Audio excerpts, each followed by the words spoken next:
Third கொஷினை பார்த்தா, ஓர் இசைக்கருவியினால் உண்டாக்கப்படும் ஒலியின் பண்பு சார்ந்திருப்பது. ஒலியின் பண்புகள் எங்களுக்கு 3 பண்புகள் பார்க்கலாம். சுருதி, உரப்பு, பண்பு.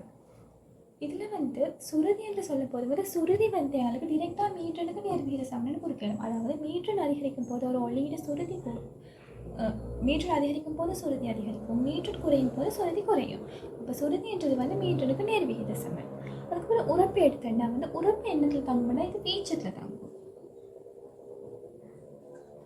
வீச்சம் கூடிய ஒலிக்கு உரப்பு கூட, அந்த மாதிரி வீச்சம் குறைஞ்ச ஒலிக்கு உரப்பு குறைவு. மூணாவது பார்த்தோம்னா ஒலியின் பண்பு. இந்த ஒலியின் பண்புன்னு சொல்லும் போது இப்போ உங்களுக்கு தெரியும் இப்போ உதாரணமாக பார்த்தா ஒரே மீட்டர்லையும் ஒரே வீச்சத்துலேயும் 2 இசைக்கவைகள் இப்போ ஒரு வயலினும் ஒரு பியானோவும் ஒலிக்கும்னு பார்த்தா, அந்த வயலின்ல இருந்து வர சவுண்டும் பியானோவில் இருந்து வர சவுண்டும் ஒரே மீட்டனாக இருக்கிறோம், ஒரே வீச்சமாக இருக்கிறோம். ஆனால் உங்களுக்கு இது வயலின் சவுண்ட் தான், இது பியானோட சவுண்ட் தான் என்று தீர்மானிக்க முடியுமாக இருப்பது இந்த ஒலியின் பண்பால் தான். இந்த ஒலியின் பண்பால் தான் உங்களுக்கு 2 இசைக்கவைகளில் இருந்து வர சவுண்ட் தான், 2 இசைக்கருவிகளில் இருந்து வர சவுண்ட் தான் என்று உங்களுக்கு அடையாளம் காணலும். அப்போ அந்த இயல்புக்கு பேர் தான் ஒலியின் பண்பு.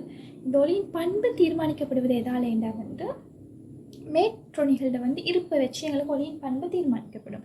அதாவது அலையிட வடிவத்தை வச்சுன்னு எங்களுக்கு சொல்லிடும். இப்போ நாங்கள் உதாரணமாக பார்த்தோம்னா இது 3 வகையான இசைக்கருவிகளில் இருந்து வர ஒலியிட அலை வடிவங்கள். இப்போ இது இசைக்கவையில் இருந்து வருது, இது ஒரு வயலினில் இருந்து வருது, இது ஒரு பியானோவில் இருந்து வருதுன்னு எடுத்துட்டா இந்த 3லையும் பார்த்தோன்னா உங்களுக்கு அனளவாக மீட்டர் சமன், வீச்சம் சமன் எடுப்போமே. மீட்டர் சமன், வீச்சம் சமன்னால 3 வகையான சவுண்டுன்னு உங்களுக்கு அடையாளம் காணலும். அதுக்கு காரணம் இந்த அலையிட அலை வடிவங்கள் வேறுபடுவது தான் காரணம்.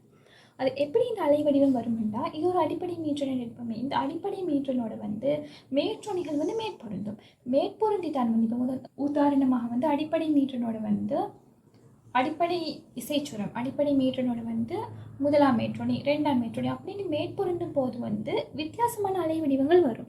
அது அந்தந்த இசைக்கவைக்கு சிறப்பானதாக வரும். இப்போ வயலின் எடுத்தேன்னா இது பல மேற்றொணிகள் சேர்ந்து வந்ததால தான் இப்படி ஒரு அலை வடிவம் லாஸ்ட்டாக வரும். அது மாதிரி பியானோவை எடுத்தேன்னா இது பல மேற்றொணிகள் மேற்பொருந்து, அதாவது அடிப்படை மீட்டரோட பல மேற்றொணிகள் பொருந்துவதால் தான் பியானோவுக்கு லாஸ்ட்டாக இந்த மாதிரி ஒரு அலை வடிவம் வரும். அப்போ இதை வச்சு தான் எங்களுக்கு ஒலியின் பண்பு தீர்மானிக்கப்படுவது இந்த மேற்றொணிகளில் இருப்பை வச்சு. ஆகவே இதுக்கு ஆன்சர் பார்த்தோம்னா ஆன்சர் 5th ஆன்சர். இது டிரெக்டாக தியரி பாயிண்ட் வருது.